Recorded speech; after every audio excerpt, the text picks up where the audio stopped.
कविता दुबे, आपको अचार उत्पादन के हेतु आपको 5 लाख का चेक देकर सम्मानित किया जाता है। श्रीमती सुशीला देवी, आइसक्रीम प्लांट हेतु आपको 5 लाख रुपए का ऋण प्रदान किया जाता है। एक बार जोरदार तालियां। श्रीमती किरण प्रजापति, आपको ब्यूटी पार्लर हेतु 2.28 लाख रुपए का ऋण प्रदान किया जाता है। डेमो चेक देकर एक बार जोरदार तालियां। दीपक यादव, आपको बेकरी के प्रोडक्ट हेतु आपको 5 लाख रुपए का ऋण प्रदान किया जाता है। एक बार जोरदार तालियां सभी लाभार्थियों के लिए। श्रीमती नेहा वर्मा, आपको नमकीन प्रोडक्ट की स्थापना हेतु 1.14 लाख रुपए का ऋण प्रदान किया जाता है।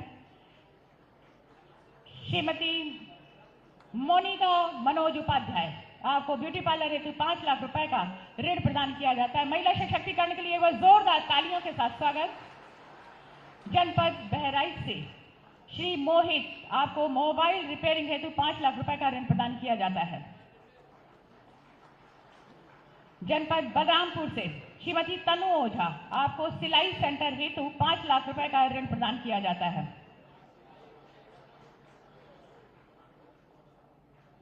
जनपद श्रावस्ती श्री राजेंद्र जी, आपको प्रिंटिंग प्रेस के लिए 3 लाख रुपए का ऋण प्रदान किया जाता है। इसी के बाद एक जनपद एक उत्पाद ओडीओपी टूल किट वितरण हमारे लाभार्थियों को। श्रीमती पूनम त्रिपाठी, आपको टूल किट प्रदान की जाती है।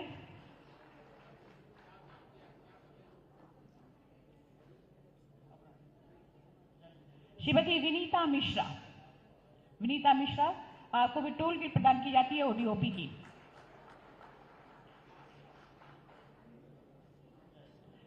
रूबी यादव,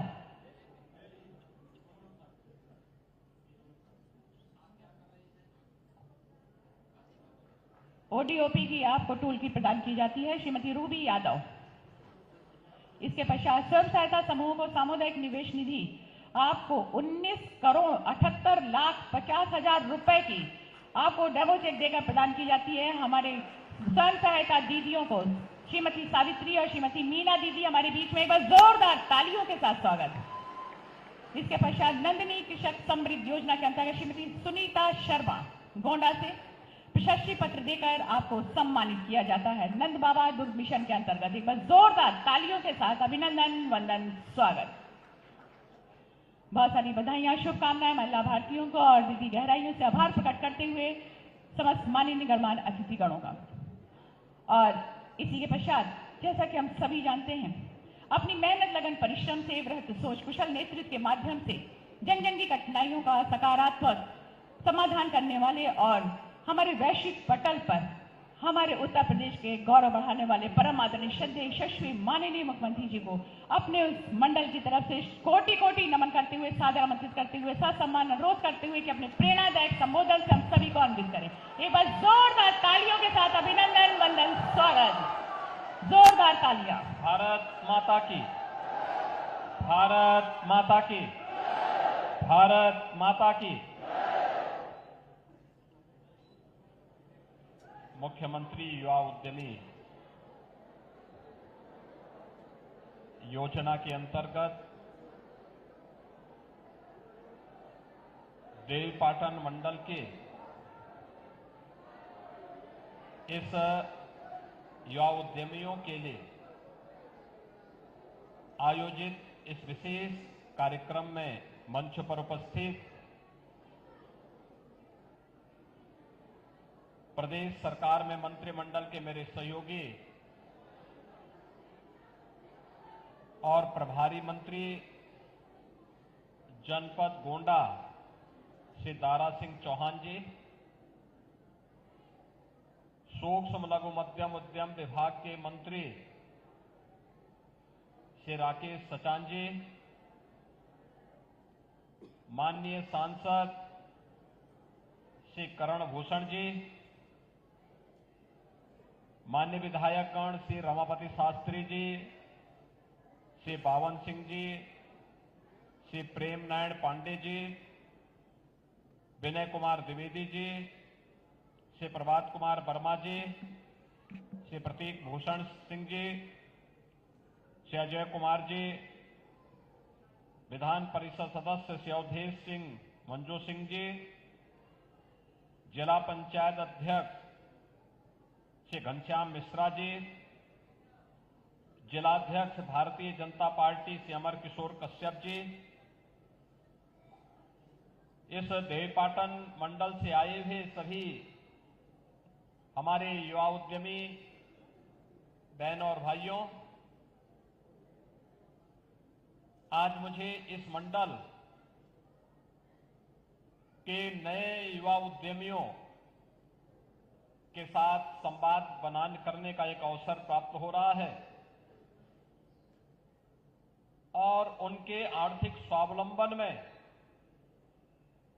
ये डबल इंजन की सरकार सहभागी बन पा रही है।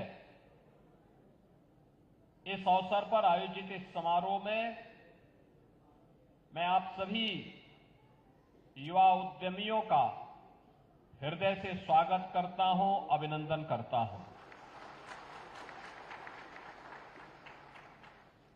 बहनों और भाइयों, किसी भी राष्ट्र की ताकत को आंकना हो तो उस राष्ट्र के युवाओं की प्रतिभा,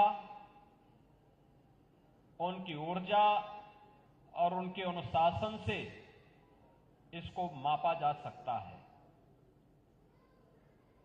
उस देश का भविष्य क्या है, अगर इसको जानना हो तो युवाओं की प्रतिभा और ऊर्जा से इसको जाना जा सकता है। जहां युवा ऊर्जा के लिए अवसर होंगे, वहां पर कोई ताकत उस राज्य या उस देश का बाल बांका नहीं कर सकती है। सरकार को उसके लिए संबल बनना पड़ेगा। युवा ऊर्जा अपना रास्ता स्वयं तय कर देगी और उसी रास्ता तय करने के अभियान में आपका संबल बनने के लिए डबल इंजन की सरकार आज आपके बीच में आई है। बहनों और भाइयों, अभी हाल ही में आपने इस सदी के सबसे बड़े सांस्कृतिक और आध्यात्मिक आयोजन को उत्तर प्रदेश की धरती में आयोजित करते हुए देखा होगा। 13 जनवरी से 26 फरवरी तक देश और दुनिया टकटकी लगा करके उत्तर प्रदेश के प्रयागराज की ओर देख रही थी। वे आश्चर्यचकित थे, इतनी बड़ी संख्या में मानवता का यह समागम एक नए भारत की ताकत का एहसास करा रहा था। भारत के सामर्थ्य को दुनिया के सामने रख रहा था और प्रधानमंत्री मोदी जी के मार्गदर्शन और नेतृत्व में महाकुंभ ने उत्तर प्रदेश के इस बड़े आयोजन के माध्यम से एक भारत श्रेष्ठ भारत की एक नई आधारशिला को ही आगे बढ़ाने का काम किया है। इस आयोजन में ने इस बात को साबित किया है कि विरासत को विकास के साथ जोड़ोगे, अच्छे परिणाम आएंगे। आस्था का सम्मान होगा तो वह आजीविका का आधार बनेगा। संस्कृति को अगर हम सुरक्षा प्रदान करेंगे तो हमारी समृद्धि का आधार बन सकती है और ये महाकुंभ ने साबित किया है। महाकुंभ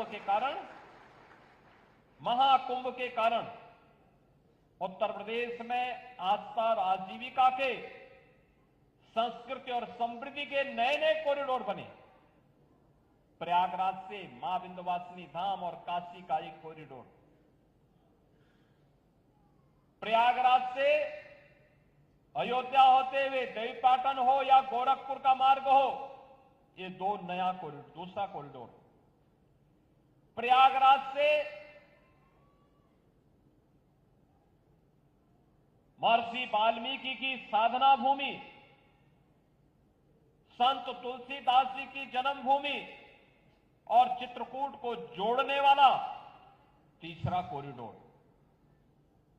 प्रयागराज से श्रृंगवेरपुर होते हुए लखनऊ और नैमिषारण्य, एक तीसरा आध्यात्मिक कॉरिडोर बनते हुए देखा और प्रयागराज से आगरा होते हुए मथुरा, वृंदावन, बरसाना, गोकुल, नंदगांव, गोवर्धन, यह भी एक पांचवा आध्यात्मिक कॉरिडोर बनते हुए देखा है। यानी जहां कहीं भी इस कॉरिडोर में देश और दुनिया से आने वाला हर श्रद्धालु इन स्थलों पर जाता था, व्यापक रूप से वहां की आर्थिक उन्नयन में अपना योगदान दे रहा था और उस उन्नयन के माध्यम से बहुत सारे नौजवानों ने स्वयं को आर्थिक स्वावलंबन के मार्ग पर प्रशस्त करने के लिए नए नए तौर तरीके अपनाने का काम किया था।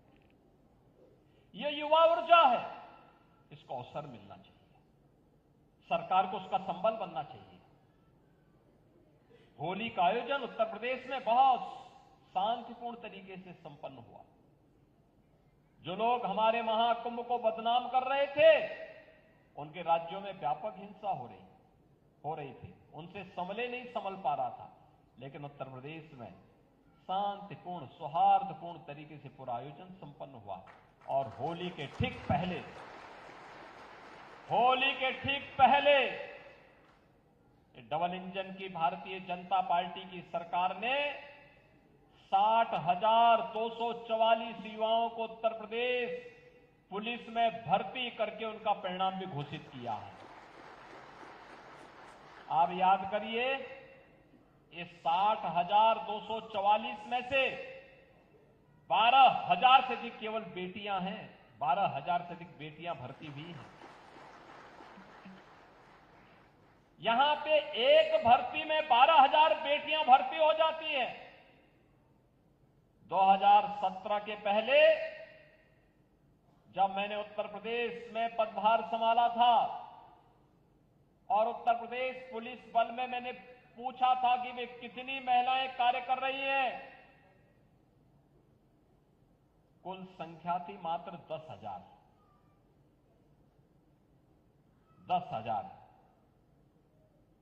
बहनों और भाइयों, इसके उपरांत हम लोगों ने तय किया कि अब जो भी भर्ती होगी उस भर्ती में कम से कम 20% हम बालिकाओं को भरेंगे।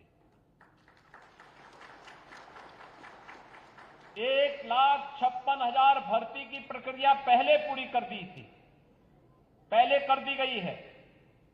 इसमें हम लोगों ने बेटियों को भरा है, कम से कम 25,000 बेटियां इसमें भरी गई और 12,000 की नई नियुक्तियां इसमें हुई, जो 60,244 भर्ती के परिणाम अभी निकाले हैं। 7.5 लाख भर्ती हम पहले ही 7.5 लाख सरकारी कर्मचारियों की भर्ती हम पहले ही कर चुके हैं। लेकिन सरकारी कर्मचारी के साथ साथ बहुत सारे युवा होते हैं जो स्वयं का रोजगार करना चाहते हैं, स्वयं का स्टार्टअप स्थापित करना चाहते हैं, स्वयं का उद्यम स्थापित करना चाहते हैं। उनके लिए भी नए अवसर प्राप्त हो, इसके लिए सरकार ने पहले वन डिस्ट्रिक्ट वन प्रोडक्ट के माध्यम से अपने कार्यक्रम को आगे बढ़ाया। विश्वकर्मा श्रम सम्मान के माध्यम से हस्तशिल्पी और कारीगरों को सम्मान देने का काम किया। जो भी देश अपने हस्तशिल्पी को, अपने कारीगरों को, अपने युवाओं को, अपने अन्नदाताओं को सम्मान देता है, वही समृद्धि के शिखर पर पहुंचता है। और वही कारण रहा है उत्तर प्रदेश ने इस पर ध्यान दिया। आज उत्तर प्रदेश तेजी के साथ बढ़ती हुई अर्थव्यवस्था के रूप में देश के अंदर अपने आप को स्थापित कर रहा है। आज उत्तर प्रदेश, जो पहले बीमारू राज्य माना जाता था, युवाओं के सामने पहचान का संकट था, आज यही उत्तर प्रदेश बीमारू नहीं है, अब समृद्ध राज्य है। समृद्ध राज्य, बड़े बड़े प्रोजेक्ट। गोंडा के लिए भी हम लोगों ने एक बाईपास स्वीकृत कर दिया है, बहराइच के लिए भी स्वीकृत कर दिया है। पैसा नहीं होता तो क्या यहां मेडिकल कॉलेज बन पाता?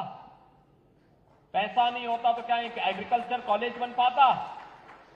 पैसा नहीं होता तो क्या है यहां पे गवर्नमेंट इंजीनियरिंग कॉलेज बन पाता? पैसा नहीं होता तो ये कनेक्टिविटी 2017 के पहले गोंडा से लखनऊ की दूरी तय करने में 3.5 घंटे लगते थे, आज ये 1.25 घंटे में दूरी तय हो सकती है। गोंडा से देवीपाटन मंदिर में अक्सर जाता था और जब भी मैं जाता था मुझे 2 घंटे लगते थे, 2 से 2.5 घंटे लगते थे। और एक बार तो सड़क इतनी खराब थी कि मुझे 3.5 घंटे लगे थे, तो मैंने फिर इस रास्ते जाना ही छोड़ दिया था। इस 17 के पहले की स्थिति थी। और 17 के बाद मैं गत वर्ष जब गोंडा आया था, मुझे बाई रोड यहां से देवीपाटन जाना पड़ा था। 45 मिनट में मैं देवीपाटन पहुंचा था, मात्र 45 मिनट। बहनों और भाइयों, ये कनेक्टिविटी, ये सरकार की प्राथमिकता, ये विकास लेकर के आता है।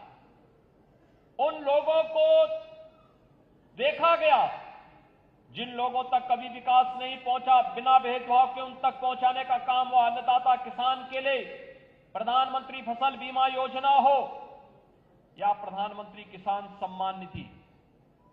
जो किसान कर्ज से दबे हुए थे उनके लिए ऋण माफी की एक योजना लाई गई, व्यापक पैमाने पर उसे आगे बढ़ाने का काम हुआ।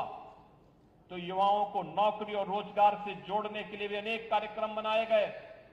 उत्तर प्रदेश देश का सबसे अधिक सूक्ष्म लघु मध्यम उद्यम रखने वाला राज्य है और हमने हर इकाई को 5 लाख रुपए की सुरक्षा बीमा का कवर भी दिया है।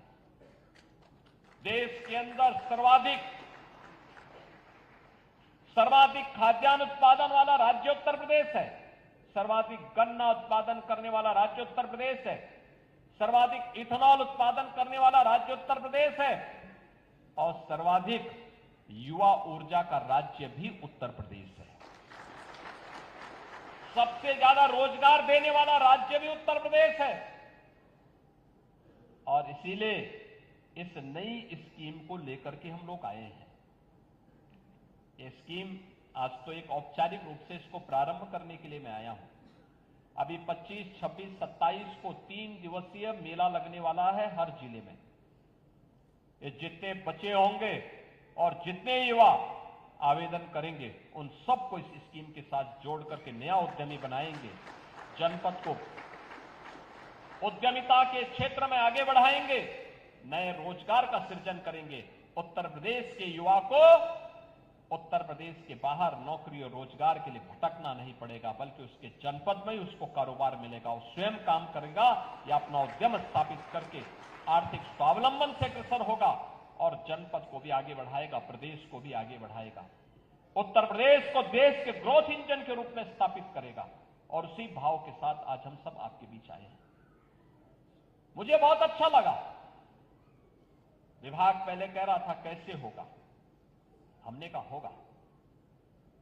चिंता नहीं करनी, हमें नेक नियति से योजना बनानी है और योजना बनाते समय हम इस बात को ध्यान में रखें कि हमारा लक्ष्य प्रदेश के युवा के स्वावलंबन पर होना है। ये युवा शक्ति एक बार स्वावलंबी हो जाएगी तो उत्तर प्रदेश को स्वावलंबी होने में कोई रोक नहीं सकता है। और इसी भाव के साथ जब इस कार्यक्रम को आगे बढ़ाया गया, उसका पोर्टल तैयार होने में, स्कीम को लॉन्च करने में समय लगा। 24 जनवरी को जब हमने महामहिम उपराष्ट्रपति जी के कर कमलों से इस स्कीम को आगे बढ़ाने का काम किया था, उस समय हमारे सामने एक चैलेंज था। कैसे होगा? 31 मार्च के अंदर कैसे हम इसको प्राप्त कर लेंगे? कैसे हो पाएगा? मंत्री जी चिंतित थे। मैंने सचान जी से कहा चिंतित होने की आवश्यकता नहीं, मैं स्वयं कमिश्नरी स्तर पर कई जगह आपके साथ चलूंगा।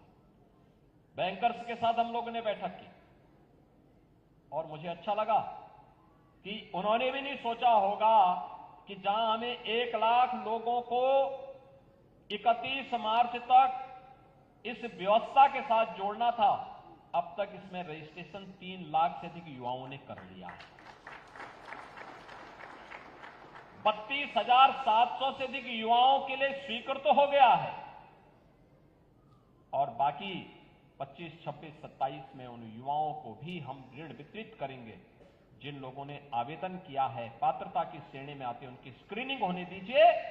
जैसे ही स्क्रीनिंग होगी, बैंकों से हम कहेंगे आपको देने में क्या समस्या आ रही है।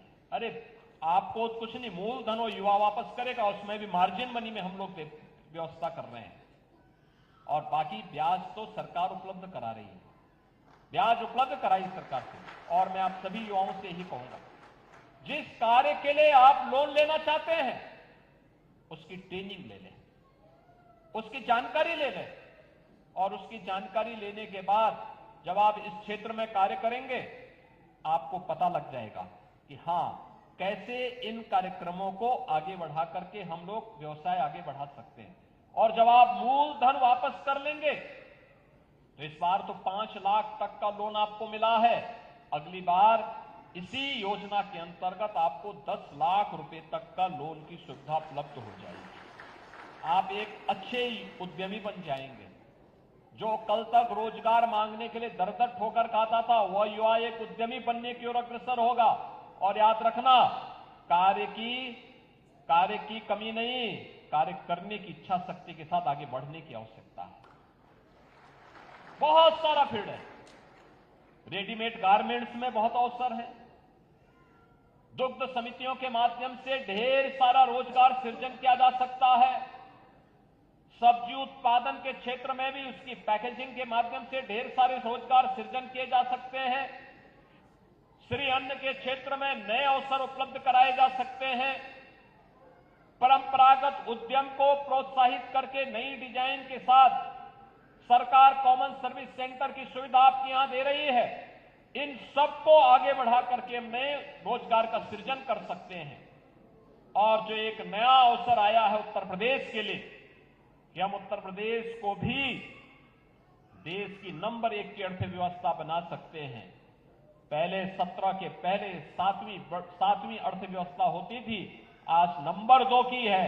और तेजी के साथ, जिस तेजी के साथ उत्तर प्रदेश आगे बढ़ रहा है, उसमें नंबर 1 की अर्थव्यवस्था बनने में देर नहीं लगने वाली है। बस आप सभी नौजवानों को खड़ा होना होगा। और इसी के लिए आज हम सब आपके बीच आए हैं।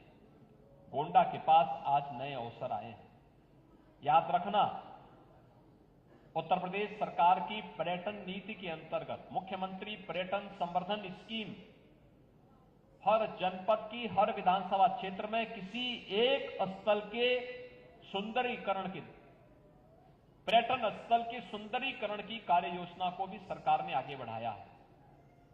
आपने पर्यटन की ताकत को देखा होगा, आस्था की ताकत को आपने महाकुंभ में देखा है। हमें भी स्थानीय स्तर पर उसे आगे बढ़ाने की तैयारी करनी चाहिए। हमारे जनप्रतिनिधि इस दिशा में प्रयास कर रहे हैं। उन्होंने पहले चरण में एक स्थलों का सुंदरीकरण कराया है। कुछ नए स्थलों के लिए भी उनके धनराशि उपलब्ध करवाई है। नए उद्यम लगाने के लिए जो गोंडा पहले जब 2016-17 में हम लोग आए थे, 16-17 की जो रैंकिंग हुई थी, गोंडा उस समय देश का सबसे गंदे शहरों में गोंडा था। और मैंने उस समय यहां डपटा था, यहां के विधायक को भी, अपने लोगों को। उन्होंने कहा हमारी गलती की, हम तो विधायक अब बने हैं, लेकिन ये सर्वे पहले का है। और मैं धन्यवाद दूंगा आज यहां के जनप्रतिनिधियों को कि उन्होंने अच्छा काम किया है और आज गोंडा एक सुंदर शहर की बनने की ओर अग्रसर दिख रहा है, अच्छा बन रहा है। मैं सभी युवा उद्यमियों से कहना चाहूंगा, या ओडीओपी के अंतर्गत या विश्वकर्मा श्रम सम्मान के अंतर्गत जो युवा या जो भी उद्यमी उत्तर प्रदेश में निवेश करना चाहता है, उन सब से मैं कहना चाहूंगा कि धैर्य के साथ अपने निवेश को आगे बढ़ाएं। सरकार का सिंगल विंडो सिस्टम उनकी मदद करेगा, निवेश सारथी उनकी मदद करेगा। अगर कहीं पर कोई बेईमानी करता है, आप उसकी एक कंप्लेंट केवल मुझे कर दीजिए। भ्रष्टाचार जो घुन की तरह व्यवस्था को खोखला कर रहा है, इस पर बड़े प्रहार की तैयारी के साथ सरकार कार्य करने जा रही है। हमने पहले ही कहा है कि अपराध और अपराधियों के प्रति, भ्रष्टाचार और भ्रष्टाचारियों के प्रति सरकार जीरो टॉलरेंस की नीति के तहत काम करेगी। और उसी जीरो टॉलरेंस की नीति के तहत मैं आपका आह्वान करने के लिए आया हूं। अगर कोई आपसे कहता है कि लोन दिलाने के नाम पे हम आप पैसा दीजिए, हम पैसा दिलाएंगे, कतई विश्वास मत करिए। सरकार के पोर्टल पर जाइए। अगर कोई आपसे अनावश्यक रूप से धनराशि की मांग करता है, आप उसकी शिकायत करिए। हम उसकी जांच करवा करके जवाबदेही तय करवा देंगे वहां पे। और याद रखना, जो गलत तरीके से आपसे पैसे की डिमांड करेगा, याद रखना, मुझे लगता है कि वह व्यक्ति अंतिम उस परिवार की सर्विस होगी, उसके बाद फिर कभी कोई सरकारी सेवा में आने वाला नहीं है। फिर उसके बाद कभी उसको अवसर नहीं मिलने वाला है। इतनी बड़ी कार्रवाई कर देंगे कि वह एक नजीर बन जाएगी। और बहनों और भाइयों, ये घुन को समाप्त करने की आवश्यकता है, सख्ती के साथ इससे लड़ने की आवश्यकता है। और ये तभी हो सकता है जब समाज सरकार के साथ खड़े होकर के इससे लड़ने के जज्बे के साथ तैयार हो सके। आपका विकास आपके लिए है, आने वाली पीढ़ी के लिए है, उसका कोई विकल्प नहीं हो सकता। हमें ऐसा अवसर वहां पे प्रदान करना चाहिए, ऐसे अवसर सृजित करने चाहिए आने वाली पीढ़ी के लिए। आपके द्वारा तैयार किया गया वातावरण एक स्मरणीय बन जाए, आपके प्रति उनके मन में स्वतः श्रद्धा का भाव पैदा हो जाए। आप याद करिए, पहले हम कोंडा में आते थे, कार्यक्रमों के लिए दिक्कत होती थी, बरसात पड़ गई तो कार्यक्रम कैंसिल करने पड़ते थे। आज देखो, सर्दी हो, गर्मी हो, बरसात हो, मेडिकल कॉलेज के सभागार में हम 2000 लोगों के साथ बैठ करके बड़े आनंद के साथ एसी के नीचे बैठ करके कार्यक्रम आयोजित हो रहे हैं। कोई दिक्कत नहीं।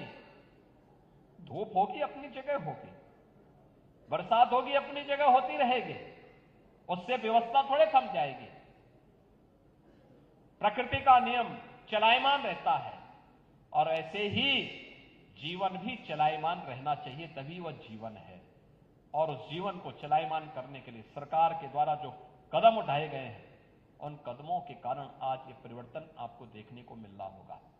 एक नए भारत में बेईमानी और भ्रष्टाचार के लिए कोई जगह नहीं। एक नए भारत में अपराध और अपराधियों के लिए कोई जगह नहीं।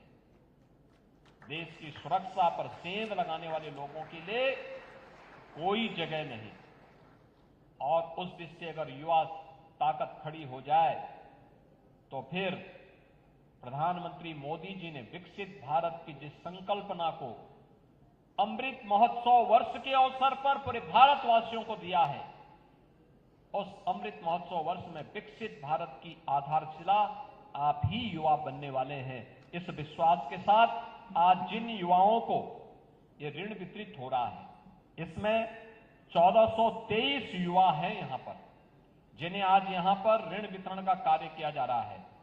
मैं इन सभी को, और जिन्हें 25, 26 और 27 को भी यह वितरित होने वाला है, उन सबको मैं, इस पूरी कमिश्नरी के उन सभी युवाओं को मैं बधाई देता हूं, अपनी शुभकामनाएं देता हूं और विश्वास व्यक्त करता हूं कि वे पूरे धैर्य के साथ अपनी युवा उद्यमिता का परिचय देकर के इस स्कीम को भी सफल बनाएंगे और युवा उद्यमी बनकर के अपनी सुनहरे भविष्य के माध्यम से उत्तर प्रदेश के विकास में सहभागी बन पाएंगे।